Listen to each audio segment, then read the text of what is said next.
안녕하십니까. 박형철의 노화방주 방송입니다. 오늘은 예수 그리스도를 믿지 않고 또 교회도 다니지 않는 불신자를 위한 말씀입니다. 또한 교회는 출석하고 기독신자라고 자처하지만 실상은 불신자가 있거든요. 교회 안에 있는 불신자를 위한 말씀입니다. 거듭나지 않고 엄마 뱃속에서 태어난 본성대로 살아가는 것은 하나님의 진노를 쌓는 일입니다. 오래 살수록, 즉 장수할수록 더욱 많이 죄를 짓고 큰 죄를 지을 뿐이니 그로 인해서 하나님의 진노는 더 커질 뿐입니다. 그래서 오늘은 첫째, 태어난 본성대로 살아가는 불신자의 상태를 먼저 살펴보겠습니다. 둘째, 불신자를 위한 경고를 하겠습니다. 셋째, 불신자를 위한 조언을 하도록 하겠습니다. 그러면 첫째, 불신자의 상태에 대해서 살펴보겠습니다. 불신자의 상태는 첫째, 불신자는 죄성을 가진 상태로 태어납니다. 아기는 태어나자마자 베넷 옷으로 손과 발이 감기는데 이것은 마치 진노의 자녀들이 진노의 밧줄에 묶인 죄의 수들과 같다는 연상을 하게 합니다. 둘째, 불신자는 죄인이니까 죄악된 길을 가야 합니다. 가시나무가 가시를 맺듯이 사과나무가 사과 열매를 맺듯이 죄인으로 태어난 사람은 음란의 열매, 도둑질, 탐욕, 질투, 교만 같은 열매를 맺습니다. 그냥 이렇게 5개 정도만 이런 죄악의 열매를 맺으면 얼마나 좋겠습니까? 수없이 맺습니다. 여기 사과나무 보십시오. 얼마나 많은 사과를 맺습니까? 이와 같이 죄인으로 태어난 인생은 일평생 이 사과보다도 더 많은 죄의 열매들을 주렁주렁 맺힙니다.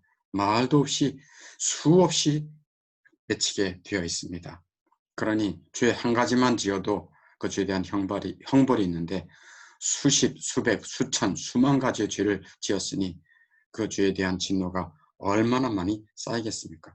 어떤 죄악들입니까? 사람의 마음에서 나오는 그것은 악한 생각, 곧 음란과 도둑질과 살인과 간음과 탐욕과 악독과 속임과 음탕과 질투와 비방과 교만과 우매함, 어리석음이라는 것입니다. 이런 열매들을 맺는다는 것입니다. 이렇게 불신자가 죄악된 삶을 살아가는 것은 자신의 머리 위에 진노의 불을 쌓는 것과 같습니다. 로마서 2장 5절에 보니까 내 고집과 회개하지 아니한 마음을 따라 진노의 날에 임할 진노를 내게 쌓는도다.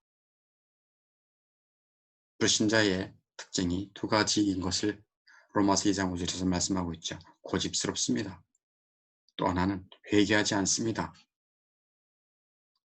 자기의 이유를 대며 합리적인 핑계를 대는 것입니다. 그렇지만 이렇게 살아가는 불신자의 삶에는 진노의 날에 진노가 점점 쌓일 뿐입니다. 세 번째, 불신자의 상태 세 번째는 가난한 자들을 위한 유산이 있습니다. 부모로부터 단 한 푼의 유산도 받지 못한 지독하게 가난한 사람들이 있습니다. 그런데 그런 가난한 사람들조차 유산이 있습니다. 그 유산이 뭔지 아십니까? 첫 아버지 아담이 남겨주고 간 진노의 자녀라는 유산입니다. 또한 죄성을 가지고 태어나서 죄악만 짓고 살다가 결국 어둡고 뜨거운 지옥불에 내쫓기게 되는 유산입니다.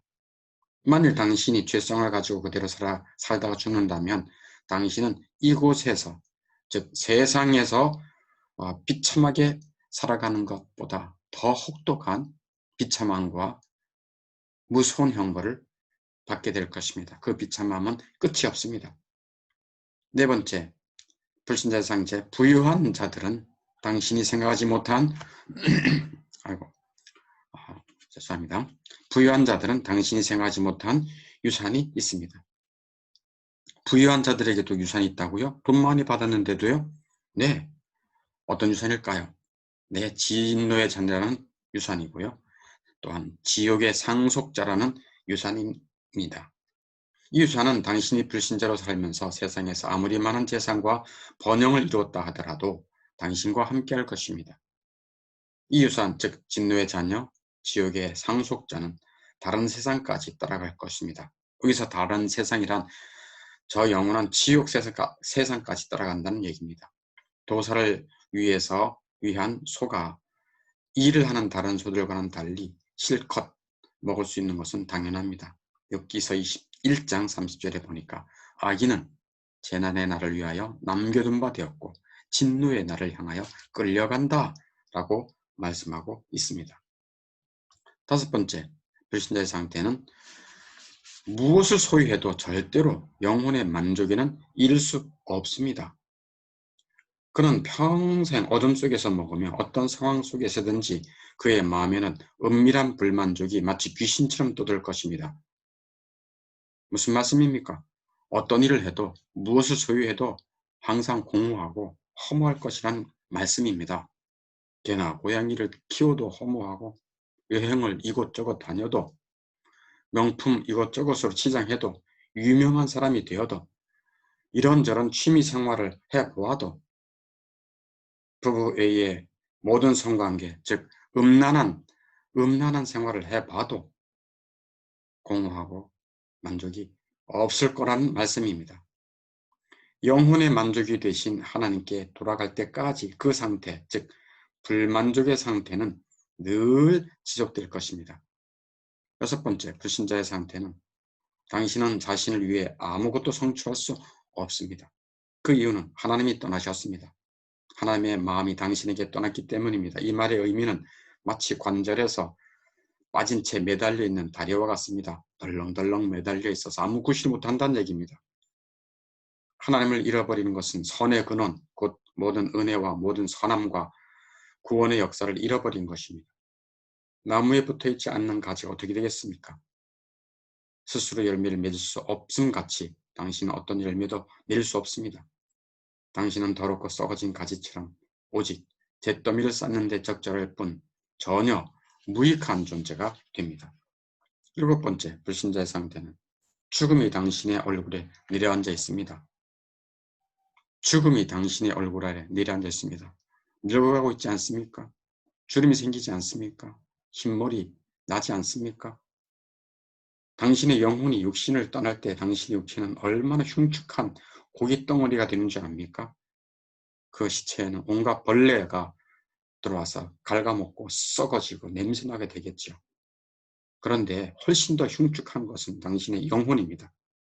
당신이 살아있는 동안에도 당신의 영혼은 죽은 상태이기 때문에 흉측합니다. 죽은 것은 냄새나고 부패하고 더럽고 추할 뿐이지요. 즉 당신의 영혼을 보여주는 인격이 더럽고 유치하다는 말입니다. 마지막 여덟 번째, 불신자의 상태. 당신은 모든 피조물 가운데서 단 한 사람의 신실한 친구도 갖지 못합니다. 당신은 신실한 친구를 가지고 있습니까? 한 사람이라도 있습니까? 한 사람이라도 신실한 친구가 없다는 것은 하나님의 은총을 당신이 잃어버렸기 때문입니다. 가족이, 즉 배우자나 자녀나 형제들이 당신을 대적할 것입니다. 양심은 당신의 적이 되어 당신을 정죄합니다. 진리의 말씀은 당신에 대해 좋게 말하지 않습니다. 당신이 먹는 음식, 음료, 옷들은 당신이 하나님의 영광을 위해 살지 않기 때문에 당신에게 봉사하기를 꺼려합니다. 오직 지옥이 당신이 오는 것을 열렬히 환영할 뿐입니다. 지금까지 불신자의 상태 8가지에 대해서 살펴보았습니다. 이제 불신자의 상태 첫 번째 살펴보았으니 두 번째는 불신자를 위한 경고를 하겠습니다. 당신에게 경고의 나팔 소리를 들려주면서 아직 살아있는 동안에 당신이 호흡이 있어 살아있는 동안에 당신 자신을 살펴보라고 경고를 하겠습니다. 경고? 혹시 건방진 말 같다고 생각합니까? 네, 저 같은 죄인이 어떻게 경고할 자격이 있겠습니까? 맞습니다. 그러나 단지 내 주 하나님의 명령을 따라 제가 경고의 나팔을 붑니다. 에스겔서 33장 3절에 보면 나팔을 불어 백성에게 경고하라. 나팔을 불어 백성에게 경고하라 하십니다. 그래서 경고의 나팔 소리를 들려주겠습니다. 진노의 상태는 당신이 살기에는 너무 뜨거운 곳이다. 오 죄인이여, 당신이 어디 있는지 아는가? 당신은 자신의 위험을 보지 못하는가? 저주가 당신의 영혼 속에 들어와 있다. 진노가 당신을 뒤덮고 있고 하늘은 당신의 머리 위에 점점 검어지고 있다. 땅은 당신 때문에 피곤하고 지옥 불구덩이가 당신을 향해 입을 쩍 벌리고 있다. 당신의 생명의 끈이 언제라도 끊어지기만 하면 그 순간 당신은 모든 소망을 영원히 잃어버리게 된다. 당신이 독이 든 잔을 입에 넣으려고 하는 것을 본다면 당신에게 달려가서 그 잔을 낚아채서 버릴 것이다. 만일 당신이 깊게 잠든 동안 당신의 집이 불타는 것을 본다면 우리는 당신에게 달려가서 당신을 그곳에서 꺼내낼 것이다. 그러나 이보다 억만 배나 당신은 큰 위험 가운데 있다. 하나님의 진노 가운데 있다는 것입니다. 죄를 회개하지 않고 돌아오지 아니하면 하나님의 큰 진노 가운데 있다. 하지만 우리가 할 수 있는 것은 당신에게 그 위험을 경고하는 것밖에 없다. 이제 마지막 불신자를 위한 조언을 하겠습니다. 불신자를 위한 조언 첫 번째는 조용한 곳으로 물러가 당신의 비참성에 대해 묵상하라는 것입니다. 내 죄성대로 살아갈 때 삶의 비참성을 묵상하라는 것입니다.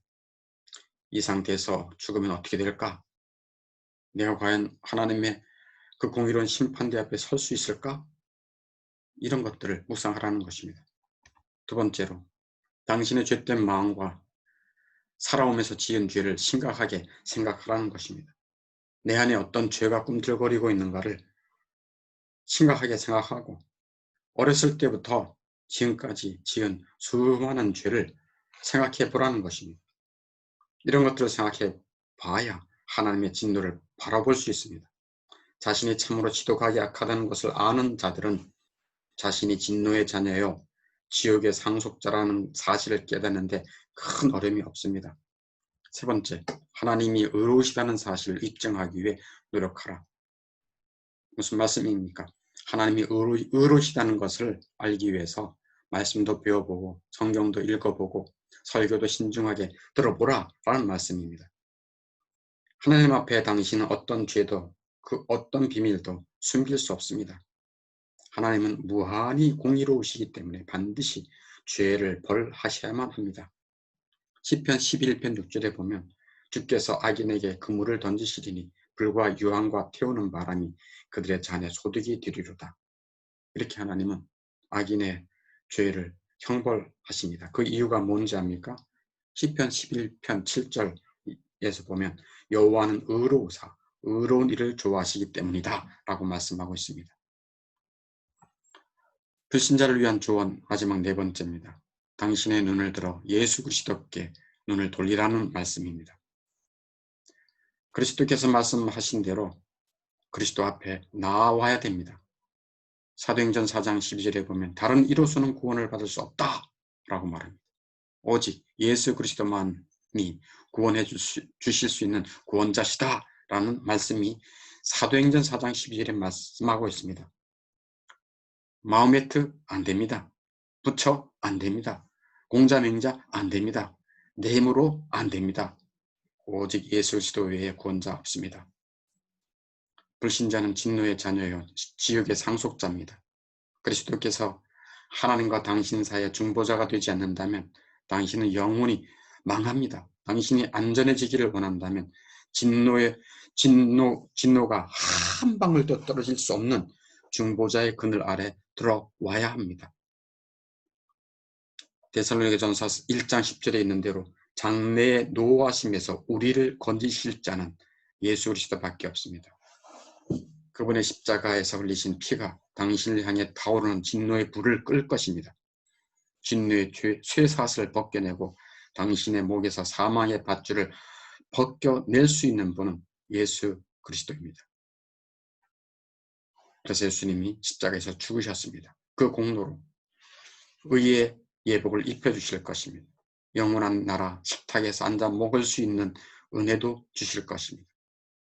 이런 놀라운 은혜에 그 사랑에 탐복하여 사랑과 충성을 그리스도께 올리며 모든 영광을 하나님께 드리는 멋진 삶을 살게 됩니다. 다시 당신에게 한마디를 합니다. 죄를 가볍게 생각하지 말라는 것입니다. 죄는 죄인을 하나님의 진노에 노출시킵니다. 이 세상에서 오래 살수록 장수할수록 하나님의 무서운 진노를 당신의 몸과 영혼에 더욱 많이 쌓을 뿐입니다. 불신자를 위한 경고와 조언을 가볍게 여기지 말기를 바랍니다.